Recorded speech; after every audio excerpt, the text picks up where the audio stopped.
Hello, everyone. This is Dennis with Downsize Your Home and Life podcast. I hope your day is going well. We have a fabulous show for you today. We're going to share the top 5 reasons why you should consider downsizing sooner than later. I'm here with my co-host, Judy Gratton from Long Beach, Washington. How's it going? It's great, Dennis. It's always great when I'm in Long Beach. Thank you so much. How are you? Really excited about this show because we get this a lot in our business where people really struggle to make the decision to finally do the downsize. And we're Correct. going to give you some reasons why you should consider downsizing sooner than later. Here we go with top 5 reasons. Number 1, your children won't forgive you for leaving so much work for them. And I've got experience with this, Judy, and we Yes, see this a you do. lot in our business since we work with a lot of seniors. If you love your children, you will start your downsizing process and leave as little work for your children as possible. They've got busy lives working, may have children, and one of the last things they want to do is sort through your old stuff. You're not going to be happy when they do because they don't put any value on it at all. You put a lot of value on it. And so there are ways to achieve a happy medium with that. Dennis, I would love for you to talk about your mother and the pie plates. Yeah, father, I had experience until my dad passed quite a few downsizing adventures. And she finally had to move from independent living to assisted living. Part of assisted living is you can't have a working stove because it's not safe. She had these pie pans and no oven or anything to cook with. She was holding them tight to her chest and saying, "Oh, it's so hard." She hadn't cooked pie for years, but those 2 Pyrex glass, which you can get anywhere for about $10, were just precious to her because it was all those Thanksgivings and Christmases and birthdays where she made pie for the family. Pie was one of my father's favorite things.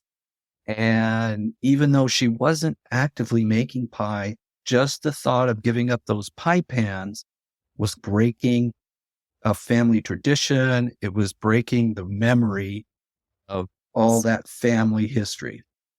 Yes, and we run into that a lot. I personally know how that feels because when you build a life, which we all do, and as we get older, the story of that life is attached to so many different things in your home. And every time you pick something up, it has a memory attached to it. And I've watched clients go through this where they'll pick something up and they've got a whole story behind that one thing. So what I found and what was suggested to me, because I'm trying to go through downsizing right now myself, is that you take a picture of the thing and then you could print it out and put it on a card, turn the card over and write the memory down, or you could put it in a PDF and store it on your computer.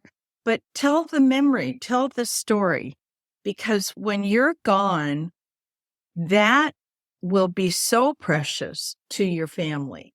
The memory that went with even the pie pans, a picture of those pie pans and talking about why they were so important, why they were a part of your family, will bring back wonderful memories for children, will give your grandchildren a chance to see, and it will have so much more meaning than the pie plates themselves, which, like you said, you can get them anywhere, and they don't tell a story when you're gone.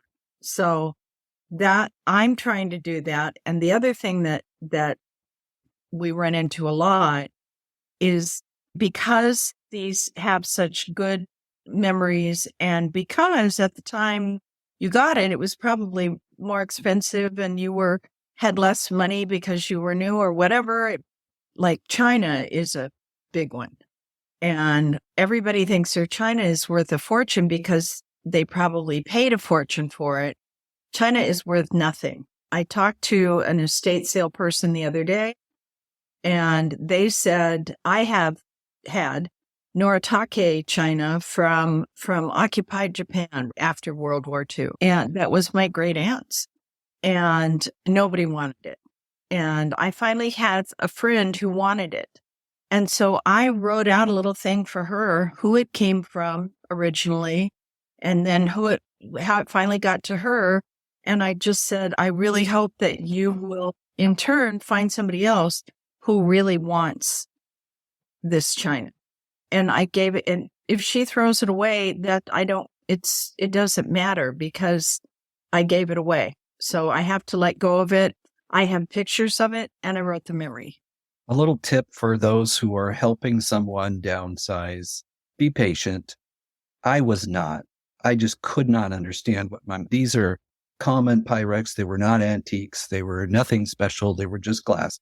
And I couldn't understand how important this was. The feelings she was having. And I have since learned that it is very important to be patient and understanding and help them figure out a way to keep the memory, but get rid of the thing. Get rid of stuff. And your children, if you do this and help your children, that they don't have garage fulls of stuff, then they'll be much, much happier with you. All right, let's move on to downsizing sooner rather than later. You'll have better health and more options. When healthy, you can have more choices like doing the RV trip, going to the vacation property that might not have really fast access to healthcare. Or you just bring in so many choices. When you wait, your choices diminish. You end up doing something that you don't really want to do, but do because of your health. Go rather than later. You'll have more options and you'll be healthier and you'll have more time to enjoy being out of that big house that takes so much time and so much energy and so much money to keep up. 3, downsizing will improve your financial flexibility. Why is that, Judy? For one thing, maintaining those large homes costs money. They cost a lot of money. And I don't know if a lot of money or you don't have a lot of money. Generally, when you retire, you're on more of a fixed income. So for a lot of people, it becomes harder and harder to maintain that home. And the cost of the maintenance it can just sometimes be a burden, a really heavy burden on people. If you can get out of the larger, more expensive thing to maintain and get into something that's smaller and not so much, doesn't cost you as much money to maintain, or maybe nothing to maintain, depending on if you go into a rental or something like that, it's going to give you more financial flexibility. Yes. Hopefully you have accrued a significant amount of equity, which can help you purchase the next place, or you can do something like rent for a while. So you make a plan of what you want. The sale of your home should increase the equity. You should get a good payout from the sale of your home. Correct. And that will definitely increase your financial flexibility. Absolutely. Right now, the real estate market is great. And the value of homes are because there's a shortage of inventory. Even though interest rates are higher than they have been in the past 5 years, but they've actually come down. Still, with the lack of inventory, homes are selling oftentimes, especially if they're in good condition, for much higher than even asking price, if they're priced right in good condition. The problem comes, you have not been able to maintain the home, and now you have a home in need of repairs, and you don't have the money to do it. You are not going to make top dollar for the home. And that's very hard to explain to some people, that see that homes in their area are selling for a lot more than you're telling them their home sell for.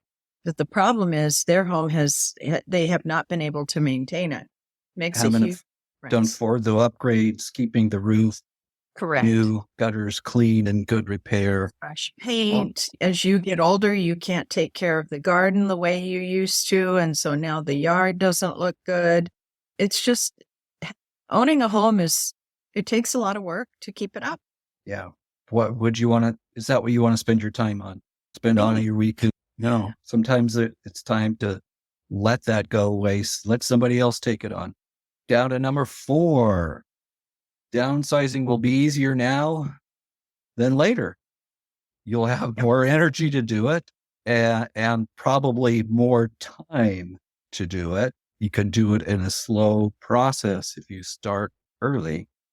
It's just so hard when you get to the point where you can't do anything and you're relying on your family or paid vendors to help you. Correct. Just go ahead. And it doesn't matter how old you are. It's not going to get easier later. Right. It may not be as easy now as it was 10 years ago, but it's not going to get easier later. Got to do it again because I forgot to resume. Okay. Sorry. Downsizing, no matter how old you are, will be easier now than it will be later. If you look back, it would probably have been easier to do 5 years ago than it is now. I realize we don't start at 20, but if you're even got an inkling that downsizing is in your future, get started. Get started. Your health will be better. You'll have more options of places to go to. And you won't have, if you do it with a slow process, then you won't have to rely on family and friends or pay somebody to help you do it. Correct. It's a big job. There's no question about it. And as the years go by, it gets harder and harder to do. Our recommendation. Ready for the last one, Judy? Yes. All right. Oh, yes. Number 5, you will be in the driver's seat. This is where really the big piece is.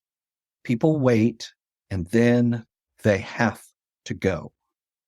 And they have to go on terms that they don't want. No. Your health is so bad, you have to go into assisted living. Then your family, sometimes the state that you live in, depending on how disabled you are, will start making those decisions for you. And I've never met anybody who's ever been happy in that situation. It's really a sad thing to deal with. So you will have no decision-making powers. The longer you wait, the older you get, the less capable you are, the more someone else is going to be taking care of all of this for you. Yeah, if you want to be the driver of the decisions about your life, then getting ready, downsizing, starting that process or going into it just really adds to your personal ability to control the situation. Right. Waiting until a decision has to be made by family, and then you don't have much say. No. It's really sad. And I see seniors who are in that situation, they're depressed, they're angry, they're frustrated because it's not what they want to do. But they have waited so long, there isn't any other option. Yeah. If you really want to be in control of what happens and where you go, get busy on that downsizing. And the thing is, like you mentioned earlier, that if you're looking at it 5 years down the road, if you start thinking about, do I really need this thing? Am I using this thing? And if it has memories behind it, like we talked about, take a photo of it, write the memory down, save it in a file, but start little. Downsize, work on a drawer, work on a cabinet, work on a room, do it a little bit at a time. And when you let go of something, it's gone. It's not yours anymore. So where it goes from there, it should just let it go because you still have the memory if that's important. Yeah. And you'll have the options of what to do with these things too. Yes. If you wait too long, then you're going to have somebody come in and start making decisions about your stuff for you. And that can be really upsetting to people. We've all seen, we in the real estate industry, especially those of us that do a lot of work with seniors, see that a lot. And it is tragic. The earlier you begin and more planning you do, the more you're going to have control of what happens. And then you can feel good about where you're at. Mm-hmm. All And righty. just a reminder, if you're in Washington State and you would like for us to give you some idea of the value of your home or just talk to you personally about some of our knowledge on downsizing, please feel free to reach out to us. Our phone number is right here. Our email address is, I think, right there. Now it's And our website. our website, and you can contact us through that. So please don't hesitate. We're here and it's free. It's free. That part. Asking advice or questions is always free. And getting an idea of what your home is worth can help you start that planning process. And we do that, give you a competitive market analysis to find out what your home is worth as a snapshot right now. And there's no charge and there's no obligation. Correct. But I think that would be, if I was to give advice to people who are considering downsizing, that would be the place to start. Find out what your current home is worth and find out how much equity you have, and then start working on a plan. Correct. Yeah. So we are the downsizing experts, folks. We'd love to hear from you. Go ahead and like this podcast and YouTube channel, subscribe, leave some comments. We'd love to hear what you think and hope to hear from you. Anything else, Judy? Just gonna go have some more beach time here. Beach time. How was the Blues Festival? The Blues Festival was absolutely fabulous. That was on Saturday. That's the day we attended last week, and it was great. The Kite Festival is going on. The International Kite Festival is going on right now. Our weather is a little bit iffy, very northwest weather. Could be raining, could not be raining, could be sunny. So we see the kites in the sky. I haven't really been down there yet to see what they're doing. But if you've never been to the International Kite Festival, it is absolutely amazing. Thousands of kites in the sky. So, I have not experienced it, but I've seen video and pictures. It just looks beautiful. Mm-hmm. Incredible. From all over the world. Yep. All right, that's it for this episode of Getting Your Edge Out Size Your Home and Life podcast. I hope you enjoyed it, learned some things from it, and we will be seeing you next time. Don't hesitate to call the phone number 206-204-5372 or go to edgegroupteam.com. Thanks so much for watching and or listening. Bye.